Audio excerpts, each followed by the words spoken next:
Assalamualaikum warahmatullahi wabarakatuh. Pada video kali ini, kami akan membahas mengenai diabetes mellitus. Yang pertama, apa itu diabetes mellitus? Diabetes mellitus adalah penyakit di mana penderita tidak bisa mengontrol kadar gula dalam tubuhnya. Tubuh akan selalu kekurangan ataupun kelebihan gula, sehingga mengganggu sistem kerja tubuh secara keseluruhan. Selanjutnya ada faktor penyebab. Yang pertama, diabetes mellitus tipe 1. Faktor penyebabnya yaitu faktor keturunan, faktor sistem kekebalan tubuh, faktor lingkungan. Kedua, diabetes mellitus tipe 2. Faktor penyebabnya yaitu ada usia, obesitas atau penumpukan lemak berlebih di dalam tubuh, lalu riwayat keluarga. Yang ketiga, diabetes gestasional atau GDM. Pada DM dengan kehamilan, ada dua kemungkinan yang dialami oleh si ibu. Yang pertama, ibu tersebut memang telah menderita diabetes mellitus sejak sebelum hamil. Yang kedua, ibu mengalami atau menderita diabetes mellitus saat hamil. Selanjutnya, faktor resiko. Faktor resiko dibagi menjadi dua, yaitu yang pertama, faktor resiko yang tidak dapat diubah. Yang kedua, faktor resiko yang dapat diubah. Yang pertama, faktor resiko yang tidak dapat diubah di penyakit diabetes mellitus. Yang pertama ada usia, yang kedua riwayat keluarga dengan diabetes mellitus. Yang kedua, faktor risiko yang dapat diubah di penyakit diabetes mellitus. Yang pertama, overweight atau berat badan lebih. Kedua, aktivitas fisik. Tiga, merokok. Dan keempat, tekanan darah yang tinggi. Selanjutnya, pengelompokan diabetes mellitus. Di sini, diabetes mellitus terdapat tiga tipe. Yang pertama, diabetes mellitus tipe 1. Yang kedua, diabetes mellitus tipe 2.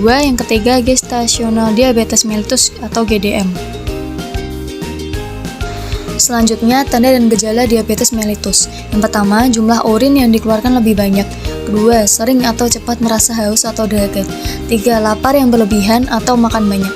Keempat, frekuensi urin meningkat atau kencing terus. Yang kelima, kehilangan berat badan yang tidak jelas sebabnya. Lalu selanjutnya, penyakit yang disebabkan diabetes mellitus. Yang pertama itu ada serangan jantung, yang kedua stroke, ketiga gagal ginjal, dan yang terakhir disfungsi seksual. Selanjutnya, pencegahan agar kita terhindar dari penyakit diabetes mellitus. Yang dapat kita lakukan yaitu yang pertama, menerapkan pola makan sehat. Yang kedua, batasi asupan gula. Ketiga, menjalani olahraga secara rutin. Keempat, menjaga berat badan ideal. Yang kelima, mengelola stres dengan baik.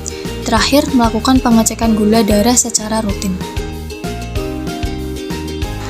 Selanjutnya, pengobatan diabetes mellitus. Pengobatan diabetes mellitus sendiri terbagi menjadi dua, yaitu pertama terapi farmakologis, yang kedua terapi non-farmakologis. Yang pertama, terapi farmakologis yaitu menggunakan obat-obatan. Yang pertama, obat penurun kadar glukosa.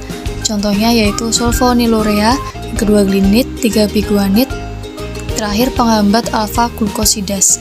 Yang kedua, suntik insulin. Insulin merupakan hormon alami dari dalam pankreas yang membantu sel tubuh mengolah glukosa dari makanan menjadi energi.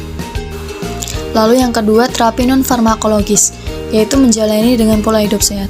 Yang pertama, terapi gizi. Terapi gizi dilakukan dengan mengatur pola makan penderita diabetes mellitus berdasarkan status gizi. Yang kedua, meningkatkan aktivitas jasmani. Latihan jasmani merupakan kunci pengobatan diabetes mellitus, terutama pada diabetes mellitus tipe 2.